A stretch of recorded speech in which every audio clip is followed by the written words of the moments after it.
Joining us now to have a discussion around all of this is Mary Ikoku, Development Consultant and Education Social Rights Activities. Welcome to the program, Mary. Good morning. Good morning, and good to be here. Good morning, Mary. Thank you for joining us. Well, we've been talking about the rescue of the Kankara boys who are now in Government House in Katsina, and the governor, is giving a press conference. What are your thoughts on this abduction and the release, and what steps should be taken in taking care of these kids, and also in ensuring that this kind of incident does not occur again?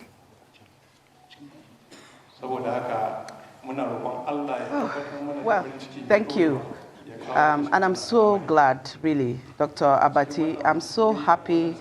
I wish people can see the inside of me to know how excited really I am today as a parent, and of course as a mother of boys who are also in the boarding school.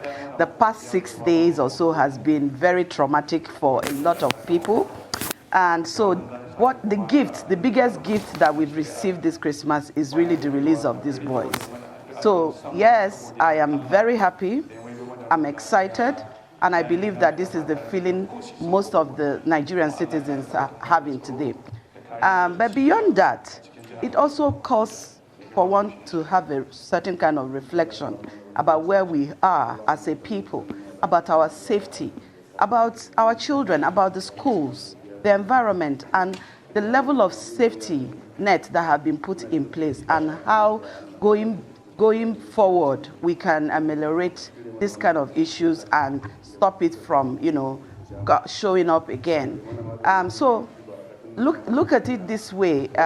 Everybody is very happy right now, but one thing we need to also ask ourselves: what really happened? What went wrong? And at what point did these children get rescued? Because if you look at yesterday, there was a story, and kudos to Arise for actually breaking the news yesterday. And then we also had some top-level government functionary coming to say, no, I didn't say that the boys have been released, and that's quite shameful. So that brings us really to the disjointed and inadequate and ineffective communication from the side of the government. And I think that a lot of these problems we're having in the country can really be assuaged, and people can feel better when government communicates more effectively. Government shows more empathy. Government shows more, communicates in a way, that motivates and inspires the citizenry. No matter what dark time period we are as a people, whether it's whether we are in recession or whether it's kidnap, whether it's abduction. But the fact remains that there are certain attitudes of people in government that we will see that will also ameliorate the pain a little bit. So imagine the parents of these children, the pain they will be going through. Imagine the children, imagine their communities, and they wake up to see, the president is there with in his farm. There's another video of the chief of army staff playing with his snake in his farm. These things, the government need to understand. Why I excuse how anybody wants to enjoy their holiday, but they need to understand that communication happens whether you are speaking or you are not speaking. There are some non-verbal communication actions that happens within government sector, and what you choose to do in a time where the country should be mourning also speaks a lot about your attitude and how you see the citizens. So on that side, I think government didn't quite do well in terms of, and I understand some of the reasons may be to protect the whole procedures, the processes of getting the children out. But you need to also let citizens, you need to let their parents be reassured that something is being done, Now that the children are out, I think that one important thing that needs to be done, there were reports that those children were eating grasses, drinking dirty water. Did you look at their faces? One of the kids that I saw actually looked like the president. Of course, he's a Fulani boy, very handsome and, if you like, pretty boy. And I saw a budding young life with great future ahead of him. But these children have gone through 6-7 days of pain, trauma, horrific things, and that they actually were eating. One of them reported they had to resort to eating grasses, drinking dirty water, and all of those. They need to be detoxed. They need some medical care. They need to go through some reasonable detoxification, and detoxification in terms of their mental health, their emotional trauma they will go through right now. The country needs to really be there for these children. It's not enough to put them out there in the news, on TV. People need to be on television, but not for the wrong reasons. But we are happy that they are out. But government needs to understand that there is absolutely nothing wrong in saying, we don't know what happened, but you just go right ahead to make sure that you fix it. That is what you owe the people, and that is where you begin to build trust with the citizenry. There is so much trust deficit, so much trust gap. Government is saying something, and then I need to also speak to the conspiracy theorists. They have a big job in their hand, and they are so hardworking in this country. Government is saying something, the conspiracy theorists are churning out their own. Which of these disinformations or information do the citizens really work with? So the various levels of engagement are things we really need to be concerned about, and then look at the impact this whole insecurity is having on our education, the future of the girl child, the future of the boys. Initially, we were saying the girl child education has been impeded. But trust me, with this height of insecurity, both the boy child is not safe, the girl child is not safe, the teachers are not safe. So the education is going to be strongly impeded, So I am thinking that we need to also be responsible as a nation to know that this is not just about the government. It's also about how all of us can collectively see how we can support whatever efforts that the government is Mary, doing. what form would that support take? Because I actually want you to expand on that a bit. What these boys have been through is so deeply traumatic. It's quite clear that even without the closure of boarding schools across board, they cannot be expected to simply just resume school after going through something like this. You'll recall with the Chibok girls, some of them ended up in America. Even the famous Nobel Prize winning Pakistani activist Malala Yousafzai never went back to her school in Pakistan after she was shot. She was sent to school in England. What would you like to see being done for these boys? Thank you. For going down that road also is very, very important that we bring back history. And the important role that I feel that we need to play as citizens is that, you see, this issue of all these theories that show up when issues like this happen is distorting more than it helps whatever effort that is being made. And I must say this because at some point I was very confused as to what exactly is going on. And then secondly, the people, if you see something or you hear and you have relevant information that you can give the government, the military, please volunteer those. But I understand that people giving out information need to be protected. And this is where I talked about the trust gap. And government need to ensure that who gives information to the agency is also protected. And then thirdly, the boys who have been abducted, that have been freed now, I also want to say something about that. If you read the reports, now I don't know which report to believe.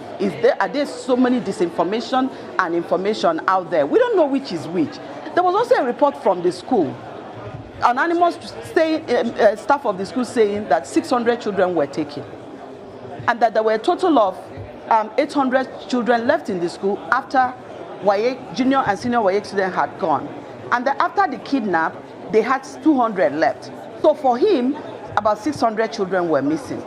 Now, another boy who escaped from the adoptees claimed that, in his own report, said that they walked on foot. They were taken through the bush path, and they got to a point they were asked to rest. And when they sat down to rest, one of the boys were asked to give a head count, and that the boy counted and said there are 540.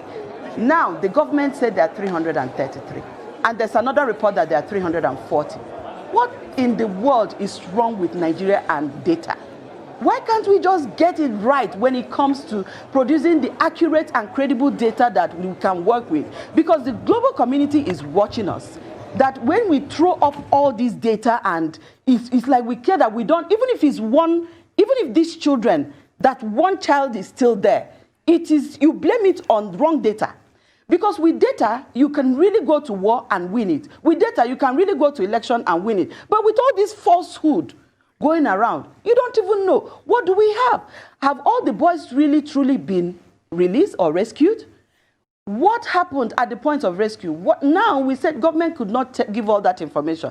Now that they are out, what transaction took place? Were there ransoms? If there were ransoms, what are they going to be holding anybody accountable? One. Secondly, if you keep paying people to release children, you will get to a point, the money they get, they run out of money. They come and arrest you again. So nobody is safe. And then you ask yourself, if you keep paying bandits, kidnappers, abductors, and all this Boko Haram, what are you doing? Are we not, in essence, technically also empowering them the more with money to buy weapons, to buy arms, and even buy, sometimes you may equip them and empower them to a point where they will be more equipped than your military. I've heard where a military man, you remember the video of the military guy who said they didn't have equipment. They are not equipped to war. So this is quite telling. And those are the things that I'm concerned about as a citizen. And I'm concerned because of my life. I'm concerned for the life of my sons. I'm concerned because my children are just like those children there. And if you look at it, the greatest crime those children have committed is that they are children of the poor. That is one crime. Another crime is that they are citizens of a country. But we thank God. And honestly, with everything in me, I thank this president for showing leadership this time around, for ensuring that those children were brought back. But I also want to ask, he should find out if the children have all been rescued. Because going back the different, various reports, it may be that one or two children are still out there. But we need to hear from the government. We need the government to really assure the citizens, assure Nigerians that truly, because at no point did we hear the government counter the report of 540 children. At no point. So they need to really sit down and think up a way to communicate more effectively. And I'm not talking about these communications that are all about publicity. I'm talking about an effective communication that would look at every relevant stakeholders and map out the kind of language that those various stakeholders understand and communicate to them in those languages. And I'm not talking about saying we have communicated in Hausa, Igbo, and Yoruba. No. There are so many languages. And there are so many ways you can communicate. You cannot be speaking, using a language for Professor Wole Soyinka to address a market woman who didn't have any education or can't even understand the high-sounding English. And government is fond of speaking in such high-sounding words. Simplify your words. Simplify your sentences. Simplify your languages. Mary, government communication needs to be more effective Mary, so that Nigerians can understand what's going on. Okay, Mary, if you could hear me, thank you so much. And thanks, most importantly, for your concern and all of that. I don't know if you want to speak to what the parents should be doing now when they see their children. I don't know if you've got any counsel as regards that, because it's been a traumatizing experience for both the parents and the children. As a parent, what should the parent be doing now when they see the children? How can they help them stabilize and reintegrate into society? Okay. As a parent, personally, hug becomes a very vital tool right now. Children that have just come out of the bush, gone through all this kind of, I think they need a lot of hugging. They need a lot of care. They need a lot of support. And when I talk about support now, you need to really let these children know that they are 100% brave. They need to be spoken in a way that will inspire them. They don't need to be seen to carry on any form of stigma. It must never happen around them. And you know the kind of way we speak about, oh, it is all politics, those children were just, please, we need to be more kinder in our words. We need to the parents really need to embrace their children. I know that these parents are happy, but just know that your children have gone through a trauma, things that can really rearrange and disrupt the life they've known all the years that you've bore them and nurtured them. So you need to start a re-engineering and reintroducing life back into them, better life. And they must go through trauma counseling. Very important. You don't know what goes on in their mental health right now. A lot is going on. So they need so much care. They don't need to hear any kind of stupid comments around them. I mean, you know how children are. You can just take them away. If you need to isolate them, fine. But let them be around those who can show them love. And the government needs to really get these children. If they may be afraid of going back to that school, I can tell you this because these children may be scarred for life. It may be a time to really say, you can decide on also saying, we can take you to a school where there is safer environment. We can take you to a safer place. They need to know how safe the school will be. And government need to show it, but through their actions, not show it through words. Show it through their actions, the steps and efforts and actions that have been taken to ensure school safety in Nigeria. This Safe School Initiative, I was a welcome development, but with what's going on, it has rubbished all of that effort.